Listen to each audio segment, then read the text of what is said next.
Muito obrigada. Poxa, que responsa, hein? Eu quero agradecer muito o convite e dizer que nada acontece por acaso. Deus, Ele prepara tudo, Ele é tremendo, né? Deus é maravilhoso e Ele tem esse amor gigantão por nós. E por conta desse amor, Ele ama tabernacular conosco. Que delícia, não é? E Ele está aqui, tabernaculando com cada um de nós. Amém? Amém. Eu espero que vocês não tenham criado expectativas. Porque, olha, quando a gente cria expectativas, a tendência de se decepcionar é quase 100%, hein?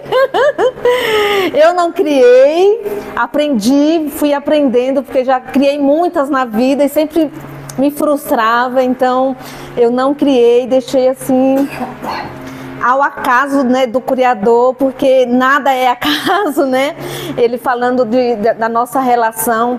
E foi incrível quando eu conheci a mãe do Dani, só um parênteses, quando a Lucinda apareceu lá no consultório, foi algo assim tão de Deus, gente, que a Lucinda, ela ia passar com uma outra colega e a colega não apareceu e ela estava indignada, estava muito nervosa, muito brava lá embaixo, e a recepcionista foi lá falar comigo, subiu minha sala em cima. E quando ela me contou, eu disse, eu vou chamá-la aqui para conversar um pouquinho com ela, para acolhê-la, porque o que ela está passando é legítimo, né? E eu fui lá, conversei, vamos um pouquinho na minha sala, e eu a acolhi e conversei, e ela acabou ficando comigo.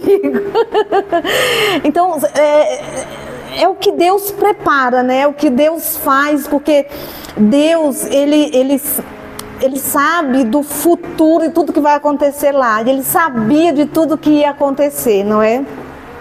E eu sou muito grata a Deus por estar aqui, por esse convite e por Ele ter me dado essa oportunidade de poder conhecer vocês, conhecer esses meninos lindos que eu amo tanto, assim, nossa, é um amor.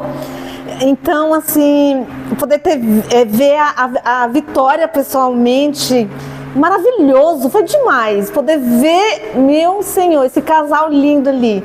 Sempre que eu os atendo, não é? Atendo individual, atendo juntos, é sempre assim, fazendo coraçãozinho. Quando eu os vejo juntos, deixa eu tirar uma foto. Não, vou tirar uma foto aqui, que vocês estão tão lindos juntos.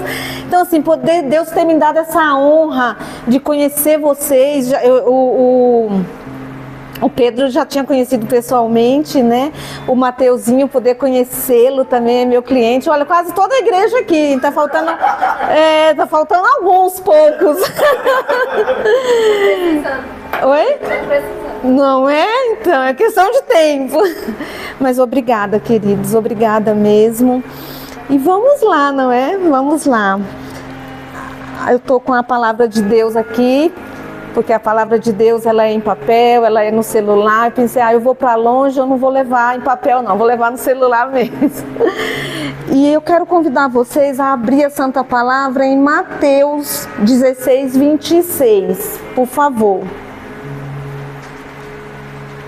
Mateus, capítulo 16, e o verso 26. E como é que a gente ousa, né, amados? Amados, extremados, estimados. Como é que a gente ousa ler a palavra sem pedir o Espírito, né? Vamos chamar o Espírito? Assim mesmo como nós estamos assentados. Deus Espírito Santo, gratidão, gratidão e gratidão por estar aqui tabernaculando, representando a Trindade.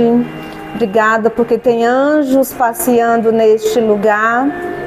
E é o Senhor que é o encarregado de nos instruir, nos iluminar, de falar conosco através da santa palavra que aberta está. E que assim aconteça no nome de Jesus. Amém. Amém, queridos. Alguém pode ler? Sim, é Mateus 16, 26.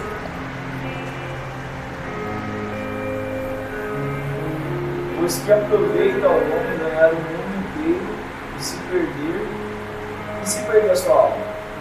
Ou que dará ao homem em recompensa da sua alma? Perfeito, muito obrigada. Então hoje a gente vai falar um pouquinho, queridos, vocês estão me vendo? Eu escolhi para a gente conversar sobre o mito da urgência. Então, quando a Vi me falou, aí eu falei, Vi, vai ser palestra ou pregação? E aí ela disse, fique à vontade, fique à vontade, a casa é sua. Então eu pensei, então tá, né? Então eu vou fazer aí uma mistura, uma mesclagem, não é? Então, o mito da urgência. E sabe, queridos, nesse período da história da humanidade na qual nós nos encontramos, existe, para cada período da história da humanidade, existe uma organização e existe um funcionamento. E eu estudei isso quando eu fiz a minha especialização na área de casal e família lá na PUC. Eu fiquei assim enlouquecida com isso que eu estudei, porque assim eu passei a ter mais ainda do que eu já tinha respeito pelas crianças, os juvenis, os adolescentes, os jovens, os adultos, os idosos, porque a humanidade ela sempre foi dividida em períodos e para isso tinha um funcionamento. Eu não vou me deter nisso, mas é só a título mesmo de informação. Vejam só, amados, como é que funcionava no século XV. Então, como era organizada a sociedade, as famílias, os laços. Então, é algo assim, é história, né? É história. Então, veja, a sociedade era os que trabalham a terra, os que guerreiam, os que rezam, os que governam, os excluídos. E como eram os laços, né? As relações, lealdade, moralidade, religiosidade. E a família? A tribo, o assentamento territorial, o clã, a linhagem. E como que era a organização narrativa disso, né? O estabelecido, o proibido, o universo oral, os épicos, o Cid campeão. E aí vem a Idade Moderna, isso foi na Idade Média, a Idade Moderna. É só curiosidade, tá, amados? A Idade Moderna, que foi ali até o século XVIII, aí de novo, né? Como é que funcionava a sociedade nessa época, como que eram os laços, como que era a família, como que eram os organizadores narrativos. E eu não vou ficar aqui literalmente lendo tudo que vai ser cansativo, mas olha, a família, por exemplo, ela era a família tronco, casamento, empresa familiar, também teve a pré-indústria, o nascimento da infância. Como assim? Não tinha infância antes? Mas a criança começou a aparecer, né, a ser olhadinha assim, olha, criança existe, né? Enfim, veja, no século XVIII isso. E os organizadores narrativos? Universo escrito, Shakespeare, não é? O amor romântico, o Quixote, né? E o que era o Quixote, não é? Era um indivíduo ali ingênuo, generoso, que agia muito com o coração. As novelas de cavalaria, o que eram as novelas de cavalaria, não é? É o amor idealizado. Então veja, ali já no século XVIII, aí vem a Idade Contemporânea, que teve a Revolução Industrial até a metade do século XX. Então, olha só, como que eram os laços de afetividade, né? Afetividade, de amor, de intimidade, de paixão, de interesse assim, individual mesmo pelos outros. E como que eram as famílias? A família conjugal, né? Pai, mãe, filho, para sempre. E aí se um morre, é viúvo para sempre, porque a organização era assim, não é? E aí nasceu os Stingers. Veja, no início ali, nasceu, mas não tinha... Eu não sei vocês, mas eu vou fazer 59 anos agora, nesse ano. A gente saía da infância e ia para a vida adulta. Não tinha essa fase. Não tinha. Tinger, né? Não tinha na minha época. Então era infância e depois você se tornava adulto, porque desde cedinho ali, com 8 anos, a gente já era preparado para a vida adulta, né? Então a gente amadurecia, era obrigado a amadurecer muito rápido. Então veja, os Tingers, eles foram vistos. Quando a gente fala de ser visto, é ser respeitado, é ser olhado e olha, tem um lugar dele. Então vamos honrar, né, como tal, não é verdade? Muito bem. E os organizadores, né, o universo visual, o romance, o rádio, ó, no início aí do século XX até meados. O cinema começou aí. E aí vem a idade pós-moderna, pós-industrial, revolução dos anos 70. Esses anos 70 foi um boom, assim, né? Parecia um novo século dentro do mesmo século, porque tanta coisa aconteceu, não é à toa que diz a revolução mesmo ali, né, dos anos 70, porque, gente, olha, a gente estudando sobre isso é algo lindo, maravilhoso. Então, como que era a sociedade, não é? Os que produzem, os que consomem, os astros, os formadores de opinião. Então aqui, nesse período já começou, quando diz os formadores de opinião, porque na nossa época, né, Eliana? Não falei de todos, não falei da Eliana também, que passou comigo, eu catei ali, vai passar, é mãe do Mateus, vai passar comigo. Então, porque de 70 para trás, a gente não podia levantar a cabeça assim para os pais, que era desrespeito, a gente não podia olhar feio. E aí nasce os formadores de opinião, uau, né? Nasce os astros, né? Porque já teve no período anterior o cinema, né? Então vejam. Então, onde é que eu tô aqui? O romance, né? O rádio, cinema, não. Vamos lá. Então veja, a revolução. Aí como é que foram os laços? Nesse período de boom, revolução sexual, a pílula, organização pelo desejo. Então, por quê? Porque antes a mulher era para procriar, né? Era para procriar, para ser a mãe dos meus filhos, a minha santa, né? E aí os homens iam para onde? Se satisfazer com as mulheres da rua, porque a minha de casa não pode, é a mãe dos meus filhos, é a santa. Aqui se organiza o desejo sexual. Não, a mulher pode ser tudo, né? Ali, respeitosamente, ela pode ser a santa, a mãe dos seus filhos, mas ela também tem desejos, vontades, não é? Não é só o homem que vem e se satisfaz. Isso foi maravilhoso, não foi, mulheres? Foi bom demais. Muito bem. E aí, a família agora, como era organizada? Divórcio, as famílias monoparentais, claro, se tinha divórcio, agora famílias monoparentais, as famílias reconstruídas, as pessoas não precisavam mais ficar eternamente sozinhas, não é?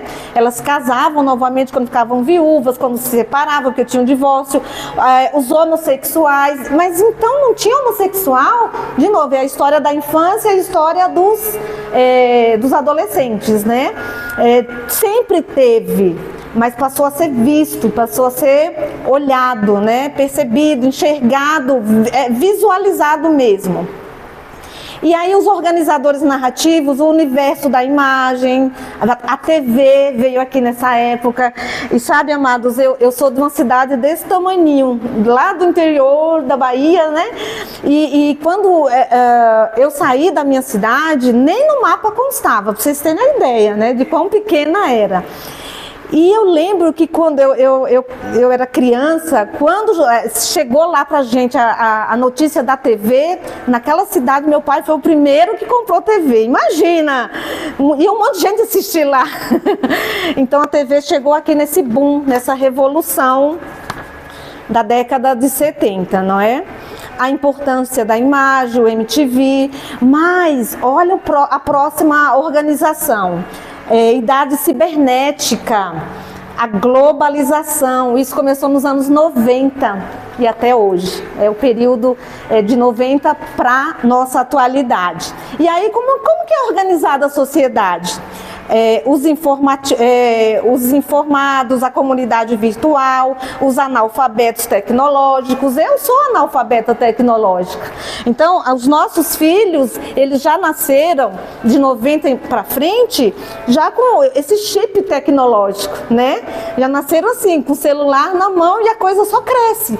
E a gente poder entender isso, eu abri esse parênteses aqui, que se a gente não entende de verdade isso, é um tal de julgar, de condenar, de criticar, de dizer na minha época. Qual época? São muitas épocas, são muitos períodos. Quando a gente pensa, não é, do século XV até a atualidade, a gente precisa respeitar cada período, cada momento, cada organizador aqui, porque aí vem, olha que interessante, quando a gente pensa nos laços, ali, aqui no início do século XX, que era afetividade, intimidade, olha os laços da década de 90 até hoje. Triviais, hiperacelerados, pulverizados. Você sabe o que é pulverizados? É que pinga, né? Aqui, ali, acolá, pingado.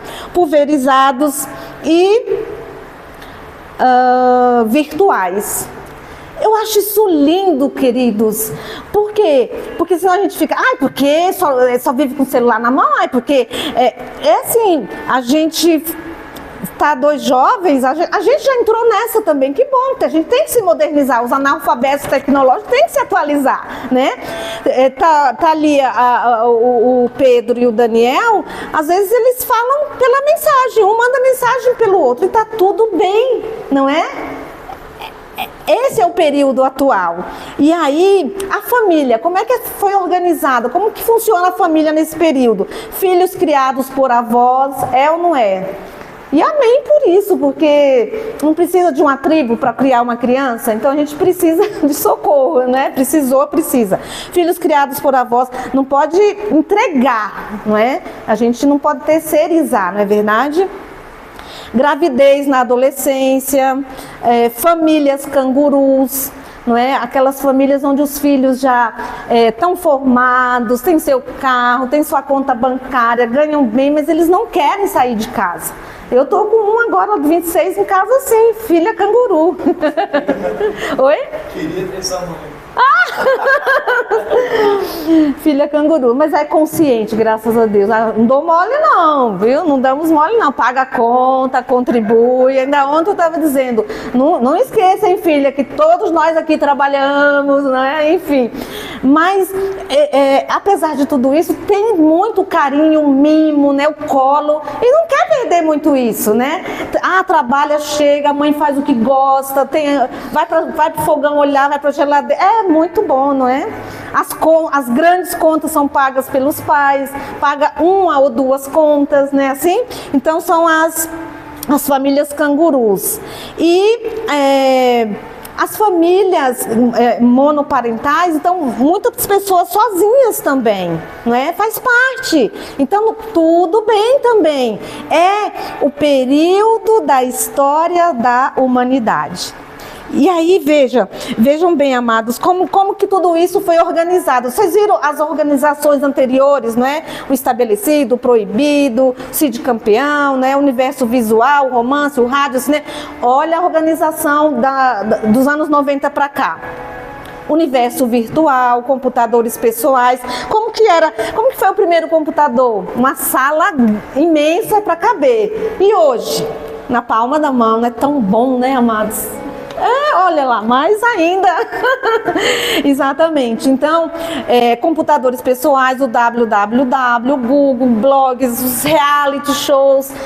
E aí, se a gente não tiver essa consciência de Deus, a gente vai ficar só julgando, criticando, censurando, e com a história, como eu disse, no meu tempo, na minha época, cada um precisa respeitar as épocas e viver as épocas e entender as épocas. Então isso aqui foi só algo que eu trouxe pra gente entender um pouquinho, porque assim, me encantou muito na época e eu quis colaborar com vocês. por conta desse mito também da urgência. Então, o que acontece com o mito da urgência? Vivemos nessa época onde a oferta é muito grande, né? Então os cardápios são imensos, gigantes. Até as bulas de remédio, vocês já viram? Quando eu pego uma bula assim enorme, eu falo, ai, deixa eu ir onde eu preciso. Então a oferta é muito grande. Quantas assinaturas temos em casa, não é? Quantos filmes, eu vou vendo ali porque no Insta, que vai oferecendo, porque é aquilo que a gente gosta, né? O algoritmo vai nos dando tantos filmes, eu vejo, eu salvo, eu tô no bloco de notas, eu vou anotar, eu tô com uma lista gigantesca de filmes que falam comigo. Mas você consegue comer tudo que vem no cardápio? Você consegue assistir todos os filmes? Então, é isso. Eu lembro que eu tinha uma amiga que ela tinha uma casa assim, uma mansão, e tinha sauna, e tinha piscina, e tinha hidromassagem. E na época eu trabalhava numa clínica de tratamentos naturais, lá em Itapecerica da Serra, e ela saía do trabalho e ela ia para lá, ela tinha uma empresa, ela pegava umas horas e ia para lá, fazer a hidromassagem lá, fazer a sauna lá, porque ela tinha, e quando chegava em casa ela estava podre e ela não conseguia usar. É muito diferente com a gente? Não é. Por mais que a gente tenha essa oferta toda e a gente gosta disso, parece que isso faz bem, é uma massagem no ego da gente, mas a gente não precisa de tudo isso, de tanto para viver, não é? Mas isso faz parte desse período da história da humanidade, não é? Então veja, muita informação, muita correria, muita pressa, horário para tudo. Parece que a gente, se pudesse, ia socando para caber mais, né? Eu tô falando da vida da gente, é tanto compromisso, é tanta coisa. E vocês sabem de uma coisa, tem uma doença que é a hipocondria, né? Os hipocondríacos. O que é a hipocondria? É alguém que sofre porque já previamente acha que vai ficar doente, porque vive fazendo exames, porque vive em médicos, porque vive com remédios na bolsa, e aí pensa, eu acho que eu vou ficar com dor de cabeça, eu já vou até tomar meu remédio para dor de cabeça. Isso são os hipocondríacos. Mais frente a tudo que eu disse, essa urgência, vejam que é o mito da urgência, é o tema aqui para a gente pensar. Já nasceu uma nova doença, que é o cybercondríacos.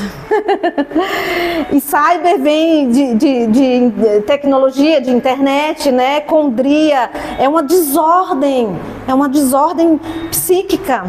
Então, os cybercondríacos, na verdade, o que acontece com eles? É uma fome desesperada de informação, de saber, de ler, de pesquisar, de se atualizar, de estar nos últimos. Que coisa, né? Mas já se tornou uma doença. Por quê? Porque, amados, não pense que por conta disso, essas pessoas são mais sábias, são mais inteligentes, porque são os excessos, né? Os excessos, eles não são saudáveis, eles não fazem bem, eles são patológicos. Então, não pense que porque essa pessoa está sempre desesperada atrás do último, dos últimos, de estudar, de saber, essa fome desesperada, não pense que por causa disso ele é mais sábio, ele é mais inteligente. Muitas dessas coisas ficam na memória de curto prazo. E a memória de curto prazo, o nome já está dizendo, né?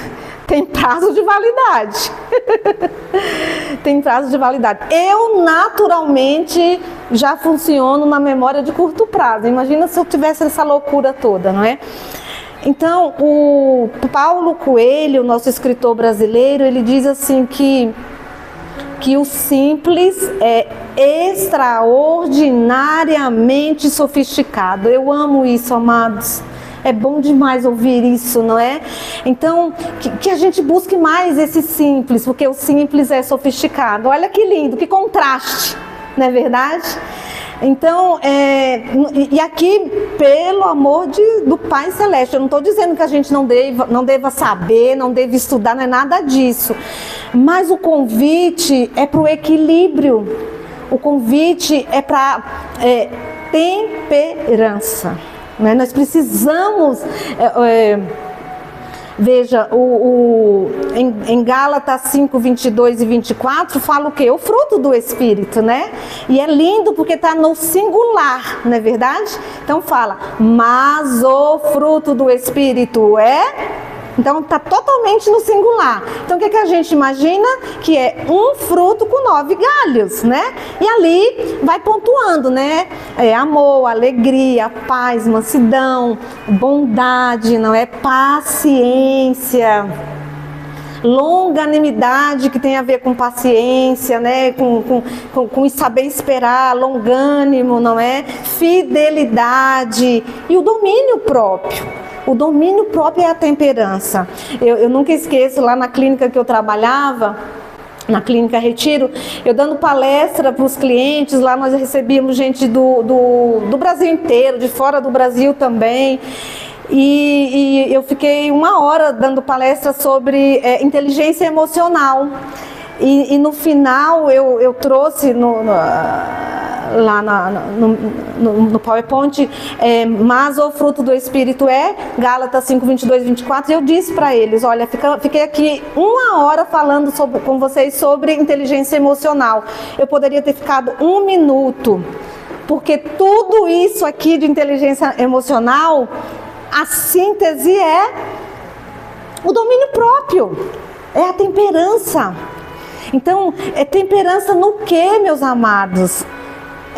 Começa no pensar, no falar, não é? No comer, no estudar, em tudo, no se relacionar, a temperança. Eu dizia para um dos meus meninos aqui, eu não lembro qual deles, se foi para o Pedro, não sei se foi para o Neemias, não lembro agora. Onde eu dizia, ou nem foi para os meninos... Enfim, onde eu dizia que a gente precisa aprender a deixar o outro falar primeiro, sempre dar a vez para o outro. Acho que não foi para vocês, acho que não, estou confundindo. Deixar não está saindo o som? Não está assim, está olhando aquela boca do seu negócio. Ah, tranquilo. Fala pra ele, tá tudo bem? Tá tudo bem mesmo. Tá tudo bem, né? Em qual período da história da humanidade nós estamos? Pulverizado, hiperacelerado. O hiperacelerado é isso, né? E por incrível que pareça, parece que não capta tudo. E eu dizia assim que deixar o outro falar primeiro. Ah, lembrei agora para quem foi. Não foi não. Isso nos protege. Não tenha pressa em querer falar, em ser reativo, né? Enquanto o outro está falando ali, a gente querer já ir para defensiva e já cortar, e já querer se defender, já querer...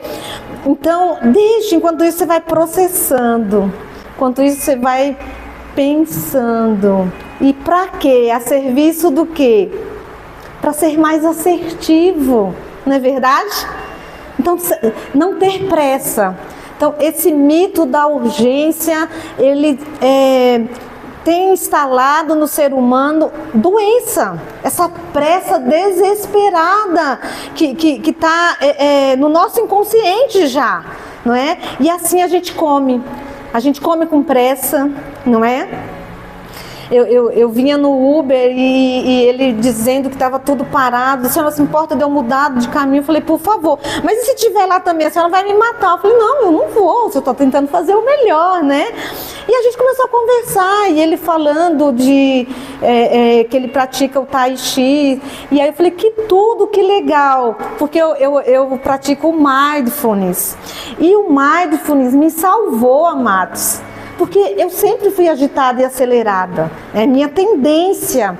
E o mindfulness é uma palavra em inglês que a tradução é atenção plena. Eu tinha dito para os meus meninos, falei para o Mateus, falei para quem mais, não sei se foi para o Pedro ou se foi para o Neemias. Falei assim, olha, vocês vão cansar, porque algumas coisas, são muitas coisas que eu já falo com vocês, mas enfim, não quer demais, né? Repetir. Então, mindfulness significa atenção plena. Então, estar inteiro no aqui e no agora. Então, se eu vou tomar banho, olha que delícia, olhar o chuveiro, imaginar que ele é uma cachoeira e se beneficiar daquela cachoeira, pegar o sabonete e ir passando e podendo observar a espuma que o sabonete faz.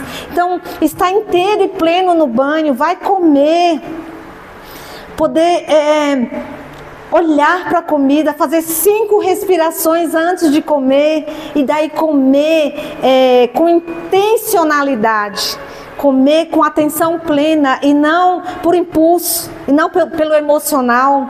Não é bárbaro isso, amados? Então, derrubar esse mito da urgência, não é? Então, eu olho a comida e eu respiro 5 vezes, inspiro, solto. E assim eu faço 5 vezes e é impressionante como eu oxigeno o meu cérebro e eu vou comer agora entendendo que ali é nutrição. Ali vai nutrir meu cérebro, minhas células. Ali não é só desejo e vontade. Faz sentido? Muito bem.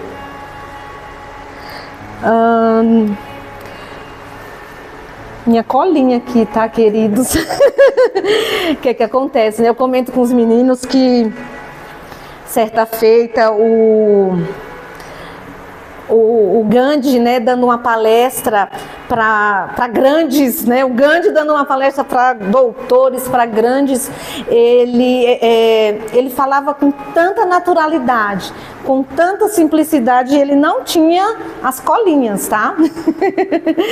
E aí um deles ficou muito impressionado e foi conversar com a esposa dele e perguntou: por que ele, falando para essa grande multidão, e eu sei o nível da multidão, por que ele fala desse jeito, com tanta naturalidade, com tanta simplicidade? Ele fala, na verdade, como se ele estivesse sentado no sofá da casa dele, com a família dele. E aí ela disse: é porque o Gandhi, diferente de nós outros mortais, tudo que ele fala, ele vive. Então ele não precisa de anotação, ele não precisa de se lembrar. E aí ele, entendi. Então, queridos, né, eu ainda não cheguei lá no nível, tá?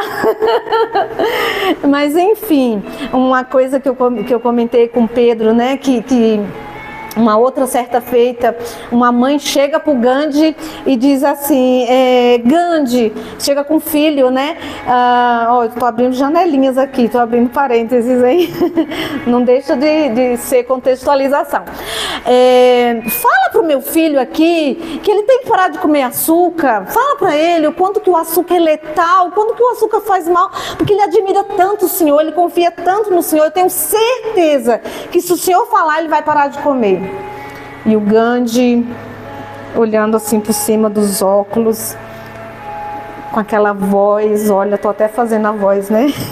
Essa voz aqui é de mindfulness. No mindfulness a gente desacelera, hein? O Gandhi disse assim: menino... Não, ele não falou menino agora. Ele falou assim: voltem daqui 1 semana, os dois. Aí ela: claro, a gente vai voltar. E daqui 1 semana voltaram. E ela: olha, sim, eu sei. O senhor pode falar para ele? Ele disse: menino, você precisa parar de comer açúcar, porque o açúcar faz mal, o açúcar é letal. E ela: hã? Oi? Que? Mas por que o senhor mandou a gente voltar daqui 1 semana? Por que o senhor não falou com ele naquele dia? Eu não estou entendendo, desculpa, quero entender. E ele disse: porque há 1 semana atrás eu ainda comia açúcar. É lindo, né, queridos? É bárbaro isso. Porque é assim falar e assim proceder, não é? Então aquilo que a gente falar é tão bonito, né? Vocês não me conhecem, eu estou aqui falando, pode ser que esteja sendo bonito, mas muito mais bonito e muito mais difícil é viver o que a gente fala. Faz sentido? Não é? Muito bem. E aí a cibercondria, ela causa ansiedade, ela causa transtorno de pânico, por isso, por esse desespero de saber, por essa fome, por essa coisa que não tem fim, que nunca acalma o coraçãozinho, né? Ok. E aí, veja bem,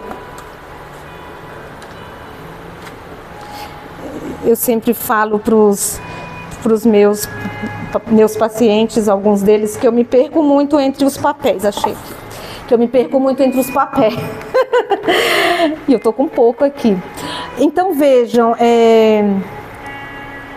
aqui um autor diz assim: aos que desejam evitar esse problema da cibercondria, pode ser muito útil distinguir na vida o que é urgente do que é essencial. Então vejam, amados, é urgente, ele pontua, chegar a tempo. A gente às vezes está com pressa, né? Eu comecei a ficar desesperada. Eu nem conto para vocês a saga que foi para eu chegar aqui. Porque o Daniel disse assim: amada, você pega um Uber. Aí cortou meu coração. Eu falei: não, eu não vou pegar um Uber, porque vai ficar muito caro lá de onde eu moro para lá. Ai, coitados, não, eu não vou extorquí-los. Eu falei pro meu marido: não vou. Eu vou pegar um Uber até a estação e daí eu vou de metrô. E assim eu estava fazendo, até chegar na estação Vergueiro, onde disse que tá em obras e tinha que pegar ônibus. Aí deu um curto no meu cérebro e eu disse: vou chegar atrasada, meu Deus, e agora? E aí eu entendi, eu tinha mesmo que vir de ônibus. Então às vezes a gente tem que passar, não é? Minha mãe dizia assim que quando o corpo, quando a mente não pensa, o corpo paga o preço, padece. E aí eu fui, realmente peguei o Uber, mas foi mais de perto, porque quando eu pesquisei estava dando tão caro que eu falei: gente do céu, não, né? Mas enfim, então ele fala isso, que é urgente chegar? É urgente. E aí quando ele disse que estava tudo parado, eu pensei: vou chegar atrasada, porque eu tinha que estar às 18 horas. Não falei, mas pensei, não é? Então é urgente chegar a tempo? Sim, mas é essencial chegar com vida. Não é verdade? Então o convite aqui é a gente aprender a fazer essa distinção entre o que é de fato urgente e o que é essencial. E ele segue dizendo: é urgente fazer rápido? Sim, pode ser, mas é essencial fazer direito, fazer bem feito. Sabe, queridos, quando nós fazemos com a urgência quer dizer o quê? Pressa, não é? Nem sempre sai com excelência, não é verdade? Olha, eu na urgência não sou ninguém. Eu tropeço no negócio, eu perco tudo, eu não enxergo nada. Eu preciso de calma, de tempo, de muito tempo, até isso realmente me leva para a atenção plena, e eu produzo assim, e eu sinto a excelência vindo. Então, é o que aqui está dizendo. É urgente fazer, mas fazer direito não é essencial. É urgente cumprir prazos, com certeza, né? A gente tem prazos e precisa cumpri-los, mas é essencial ter vida além do trabalho, além da faculdade, não é mesmo? Senão a gente fica refém, fica escravo, não é mesmo? Então saber fazer essa diferenciação. Por quê, não é? A serviço do quê? Uma coisa que eu comento sempre com os meus pacientes, com os meus amados, eu brinco com eles assim: bora fazer uma coluna assim, escrever urgente, faz um traço. Aí, prioridade, faz outro traço. Importância, o último traço ali, né? Até coloquei aqui, ó, urgência, importância, ou prioridade e importância, veja. Então escrever urgência, traço, prioridade, traço, importância. Para quê? A serviço do quê? Para eu fazer isso, é um exercício na minha vida, para que tudo não fique urgente. Porque senão, de tanta essa coisa da urgência, o cérebro começa a fazer a leitura de que tudo se tornou o quê? Urgente. E na urgência a gente quer tudo para ontem. não é? Então, a gente, bora lá, vamos ver o que é urgente aqui de tudo. Então, olha quanta coisa você me trouxe. Vamos organizar isso? Vamos colocar o que é urgente na coluna da urgência? E o que é prioridade? Vamos colocar na coluna da prioridade o que é importância. Às vezes, pode acontecer de ter algo que é tão, que vai para os 3 e tudo bem, mas não é tudo. Tem uma coisa que é de tamanha importância que eu posso colocar. Número 1, essa coisa na urgência. Número 1, na prioridade. Número 2, na importância. E tá tudo bem. Mas não é o dia inteiro e a vida inteira. Senão a gente vai ficar exausto, exaurido todos os dias. A gente vai se acabar, não é mesmo? Faz sentido, queridos? Então, nessa pressa toda... Tem até uma frase que brinca dizendo assim, que quando eu sabia todas as respostas, foram lá e mudaram as perguntas. Só para dizer que a vida não é isso, a vida não é decoreba, a vida não é sabe, essa loucura da cybercondria, não é? Dessa coisa de que eu preciso saber. Vamos nos lembrar que o simples é sofisticado, eu amo isso. Gente, e eu amo coisa boa. Quem aqui não ama? Quem não gosta, né? A gente vai estar mentindo. Quem aqui não tem bom gosto, não cresce o olho por coisa cara, coisa boa, não é? Só que a gente tem que fazer esse tempero, o que eu falei, né? A temperança. Esse tempero entre o bom e o simples, né? E o Paulo Coelho, ele diz que o simples não é simplista, e eu gosto disso. Se o simples é sofisticado, está longe de ser simplista, porque o simplista não tem excelência, não tem qualidade, não é verdade? E o simples já tem. Muito bem. E pensando nisso, a gente precisa ter muito cuidado, porque se relacionar, né, isso os meninos sabem, que eu repito muito, se relacionar não é simples, é o quê? Se não é simples, qual é o contrário? Complicado, é complexo. É complexo, exatamente. Então, se relacionar não é simples, é complexo. Se relacionar não é previsível. É o quê? Se não é previsível, qual é o contrário de previsível? Imprevisível, isso mesmo. Então, se relacionar não é previsível, é imprevisível. E se relacionar não é objetivo, é subjetivo. Então, se a gente for para as relações, seja elas quais forem, tentando se relacionar no simples, no objetivo, no previsível, a gente vai se arrebentar, a gente vai quebrar a cara, a gente vai dizer, só para confirmar mesmo, eu prefiro viver sozinho, né? Vai se decepcionar, porque a gente vai na matemática, a gente vai na razão apenas, não é isso? Como é seu nome? O Matheus está fazendo assim. É porque não é simples, não é objetivo, não é? E não é o outro... Não é previsível. Então é o que? É complexo, é subjetivo e é completamente imprevisível. Isso tem a ver com a humanidade, tem a ver com nós. Faz sentido, amados meus? Faz muito sentido. Muito bem. Então, a gente está caminhando para o final, não sei quanto tempo eu tenho ainda. O convite, qual é o convite do Paizinho do céu para nós? Qual é o convite de Deus para nós? Ele tem convites. Então, olha, eu tenho aqui um monte de passagens da palavra de Deus, a gente não vai abrir por conta do tempo. Eu acho que eu trouxe o celular para, se eu precisasse pegar alguma coisa no meu bloco de notas, mas ele está me atrapalhando. Eu vou tomar uma aguinha, dá licença, hein?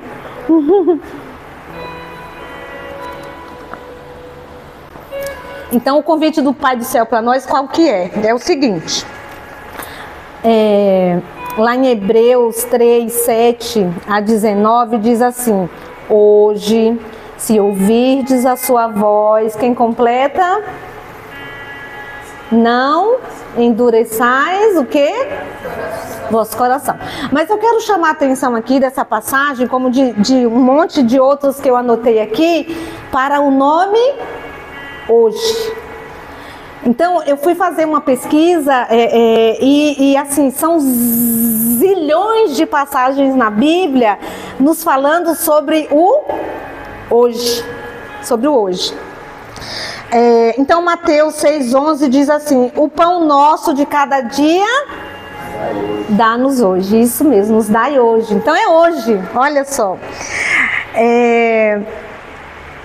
Lucas 2,11 diz assim: Jesus Cristo é o mesmo ontem, hoje, para sempre, não é?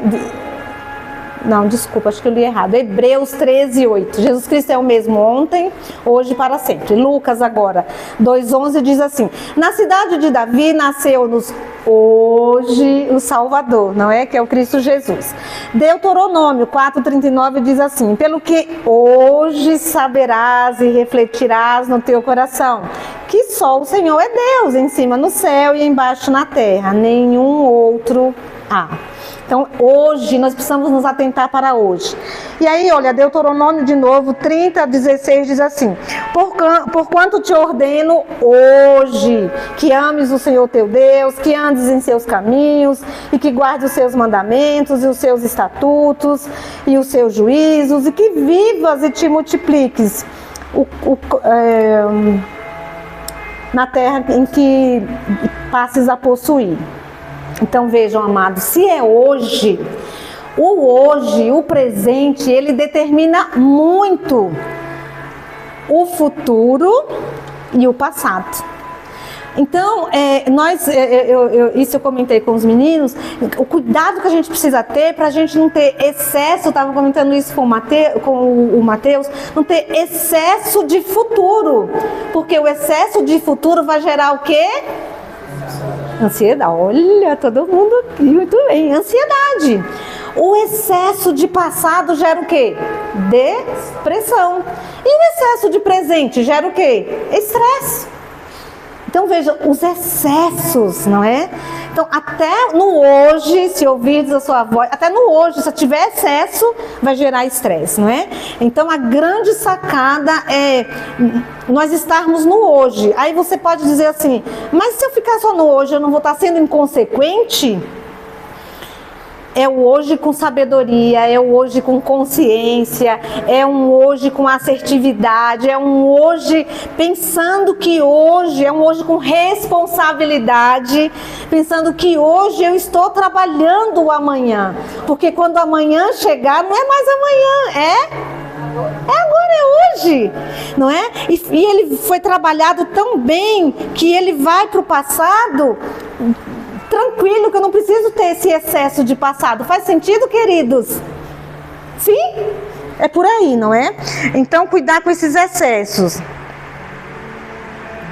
E aí, uma pergunta que eu me faço e eu quero te fazer, e é para pensar, não é uma pergunta capciosa, para pensar. Você sabe quem é você? Né? Então, é algo para pensar. Quem é você? Tem um autor, o Adalberto Barreto, eu tenho uma formação na terapia comunitária integrativa, ele é o criador da TCI, da terapia comunitária integrativa. Então ele diz assim, o que resta do homem se lhe tiram suas origens, se lhe tira sua essência. Então a pergunta que eu fiz, você sabe quem é você? Então, quando eu falei da minha cidade, pequenininha, eu saí de lá, eu tinha 23 anos, né? Eu falei que eu tenho 50, vou fazer 59, então olha os anos que eu já estou aqui em São Paulo, não é? Mas é bárbaro, amados de minha alma, é algo que não dá para descrever, é só sentindo mesmo o sabor, a delícia das origens. Não é? Então, aquela feirinha de lá, daquela cidadezinha desse tamanho, é a melhor do mundo. Ela é maravilhosa. E aí eu compro as coisas, eu como, e meu marido já ama as coisas de lá, porque de tanto que eu falo, minhas filhas amam, e meu marido come, e saboreando, mas o sabor dele é totalmente diferente do meu, é claro, né? Porque o meu é com sabor do quê? De infância, de raiz, não é? Mas ele gosta mais da minha cidade do que Ele se apaixonou tanto por lá, não mais do que de mim, mas quase tão quanto, vai. Enfim. E tudo assim é uma vibração, é uma delícia. Então, o próprio Adalberto Barreto, ele é um psiquiatra, psicólogo, ele é assim, alguém assim admirável. Mas ele disse assim, foi para fora do Brasil para estudar, estudou, se formou, e ele ficou pensando sobre isso. Sou um doutor, não é? Mas e a minha origem? Mas e o meu povo? E a minha gente? E tudo isso é quem eu sou. Então, eu sempre fico pensando, será que Deus me tirou de lá, me trouxe para essa grande metrópole, não é? Para eu me tornar alguém melhor de quem eu era lá, mas para voltar e fazer a diferença? Sabe, queridos, então é isso, não apagar as nossas raízes, não tirar as nossas origens. Quem é você? E o que sobra do homem quando pensa que é um doutor, quando pensa que é alguém que estudou muito, que está rico, e ele começa a tirar seu passado, suas origens, sua família humilde, os amigos humildes, o que resta? É só chatice também, vai. É bom, mas é aquela coisa que eu disse, é sempre juntar o bom gosto, juntar o que a gente gosta, o caro com o simples. A grande sacada é não tirar o simples da vida da gente. Eu lembro que lá na clínica onde eu trabalhava, né, que a gente assim, como eu disse, do Brasil inteiro, de fora do Brasil, classe média alta. Então a administradora, gente, eu sempre fui muito simples, mas amo o bom. E ela dizia assim, ai Margot, queria tanto que você fosse assim, mais clean, mais, não sei, mas eu falei, mas eu amo ser assim, mas é bom ser assim. Então ela queria que eu fosse, sabe, eu adorava estar, trazer coisas simples, falar coisas simples, sabe, estar no simples e não no simplista. E eu dizia assim, mas você sabia que eles gostam muito? E quando eles estão para sair, eles pedem meu cartão, na época era cartão. E eles iam lá para o meu consultório, gente, lá, viu, Dani? Ali, de frente para a escola Ellen White, eles iam para ali, porque eles gostavam disso. Então, gente, sabe...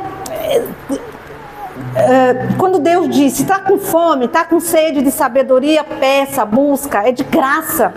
Então, pedir a Deus essa sabedoria da gente fazer essa junção de, então eu não preciso estudar, então eu não preciso, né, ter conhecimento. Não, mas é fazer essa junção.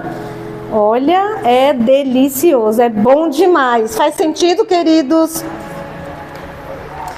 Deixa eu ver que mais que eu queria falar para vocês. E aí, pensando em tudo isso, nessa urgência, na pressa, na correria, o quanto que isso adoece a gente. Tem uma poesia da Clarice Lispector, que eu até também já comentei com alguns, já li, acho que foi o Mateus, eu lembro bem, foi o Mateus, né? Comentei com a Vitória também, acho que comentei com todos eles, com Pedro, Neemias, enfim. Essa poesia, ela é gigante, mas ela é maravilhosa, ela é enorme, mas ela não é cansativa. Acho isso bárbaro, mas fiquem tranquilos que eu não vou ler, tá? Toda. Tem um capítulo, tem um... Como é que é? Oi? Oi? Na estrofe. Tem uma... Ai, como que é o nome? Agora me deu branco, mas uma não sei o que, em 5 capítulos, eu esqueci, que eu sempre também comento com os meninos, uma autobiografia em 5 capítulos. Aí eu brinco falando assim, olha, eu vou passar agora para você uma autobiografia em 5 capítulos. E eu fico séria assim, 5 capítulos? Então não vamos sair hoje daqui? E não realmente tem o primeiro capítulo, que é uma frase, o segundo, que é, enfim... Então fiquem tranquilos que eu não vou ler a poesia toda, só vou ler algumas estrofes, tá? Não vai ser a autobiografia de 5 capítulos. Mas ela é linda, modéstias à parte, assim, maravilhosa. Não é minha, mas ela é maravilhosa. E onde fala, inclusive, desse... desse automático que a gente vive, esse piloto automático. E nessa autobiografia diz: ando por uma rua, essa rua é nova, né? Eu nunca andei por ela, ela tem um buraco. Como ela é nova, eu, caio no buraco. Né? Vocês lembram, meninos, dessa autobiografia? O Mateus lembra, hein? Em 5 capítulos. Então, o primeiro capítulo é isso: ando por uma rua, todo distraído, né? Tô no celular, caio dentro do buraco. Uau! E aí, que difícil sair desse buraco. Mas eu consigo. Aí, em outro momento, eu ando pela mesma rua. Eu já sei que tem um buraco. O buraco tá ali. E eu tô andando distraído, o que acontece? Caio no buraco de novo. E assim, os 3 primeiros capítulos sou eu caindo no mesmo buraco da mesma rua. Então, isso é uma metáfora para dizer o quanto a gente se repete na vida, não é? O quanto a gente cai nas armadilhas do mesmo. O quanto a gente não quer aquilo e a gente está repetindo aquilo, não é? E só no 4º capítulo é que eu fico atenta e eu desvio do buraco. E no 5º e último capítulo tem outras ruas, tem ruas paralelas que vão me levar aonde eu quero chegar. Então eu mudo de rua. Então é para dizer, eu preciso mudar de rota. Por que eu estou repetindo isso se isso está me fazendo tanto mal? Se isso está me prejudicando tanto? Mas vocês veem que na autobiografia, em 5 capítulos, são 3 quedas no mesmo buraco. E faz muito sentido. Quando a gente ouve isso, parece que que bonitinho. Acontece muito comigo, com você, com nós, não é? Mas voltando aqui para a Lispector, então o tema da poesia é mudar. E ela diz: mude, mas comece devagar. Eu gosto disso. Para quem é acelerado, devagar faz bem, né? Faz bem, porque a gente precisa desacelerar, a gente necessita. Então, porque a direção é mais importante do que a velocidade. E tem a ver com o que a gente estava falando, né? Da pressa, não é? Mas eu preciso chegar, mas preciso chegar com vida. Então, a direção é mais importante do que a velocidade. Sente-se em outra cadeira, no outro lado da mesa. Eu venho treinando isso, porque como a gente, com esse automatismo, por causa que com a globalização, tudo ficou hiperacelerado.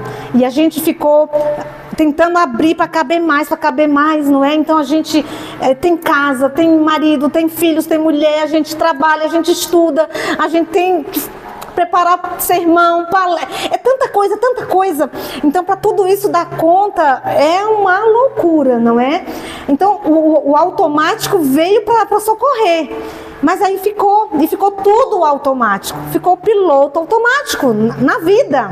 E isso é ruim, porque faz a gente não pensar mais direito, não é? Faz a gente não ter paciência em ler. A gente quer o filme porque é mais rápido, porque a gente parece que entende mais.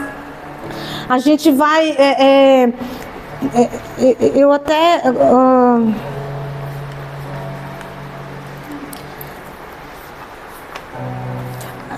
então veja, o perigo dos recortes, o quanto que os recortes são perigosos. E a gente vai recortando. O meu irmão, ele tem um canal no YouTube e eu gravo vídeos assim, totalmente amadora, né, meninos? Porque é isso, eu já tô quase entrando na casa ali dos 60. Então não tenho todas essas... Acho a coisa mais linda do mundo, mas não tenho essas modernidades. E é tão difícil ter que me encaixar, me adequar nessa coisa. Ele sempre fala assim: mana, vi seu vídeo, tá maravilhoso, mas muito longo. Aí esse longo demais, porque tudo tem que ficar compacto, tudo tem que reduzir. Então, o perigo dos recortes, e aqui o autor, eu só trouxe isso daqui só para... É só um parênteses, tá? Não vai ser outro sermão, não. Então, o autor lhe diz aqui que até Jesus foi alvo desse perigo dos recortes, não é? Então, quando Jesus disse: destruam este santuário e em 3 dias eu o levantarei, lá em João 2,19... Então, eles fizeram a leitura de que, olha, eles querem destruir o que Salomão levou quantos anos para construir, não é? Então, olha, é um herege, né? Enfim, então, o perigo das leituras só em textos. A importância do contexto, o quanto que a gente precisa, eu sempre falo para os meus amados, tá com dúvida, pergunte, não dê voz à imaginação, à mente, fala alto, Neemias, a mente o quê? Isso, a mente mente. A mente é mentirosa. Então, a gente vai imaginando, aquilo vai crescendo, parece lactobacilos vivos. E em cima daquilo a gente vai agindo. Olha o perigo, não é? Então, trocar a afirmação por, ali a exclamação por interrogação, isso nos protege. Então, vejam. Ao invés de eu afirmar algo do outro, eu pergunto. Ao invés de eu dizer para o outro que você né? Você é o quê? Preguiçoso. Eu digo, você está com um comportamento hoje preguiçoso. Amados, olha só para aqui. Vou fazer o gesto, vou tirar o microfone. Então vejam, a diferença entre aqui está a pessoa, é o que eu sempre digo para os meninos, e aqui está a atitude e o comportamento. Se eu não cuidar, eu faço da pessoa e da ação dela uma coisa só. E se a ação foi horrorosa, horrível, eu faço o quê? Eu descarto tudo, pessoa e atitude, ação e comportamento. Mas quando eu aprendo a fazer isso, pessoa se ama, se cuida, se protege. Atitude e comportamento se resolve, problema se resolve. Olha que diferença. Então, ao invés de dizer, você é preguiçoso, você está com um comportamento hoje, já olhou para a sua atitude hoje? Então, a pessoa se sente respeitada. Então, vamos mudar aí o verbo, não é? Mas voltando aqui para a gente caminhar para o fim, para a gente encerrar mesmo, de verdade. Ela diz, sente-se em outra cadeira, no outro lado da mesa.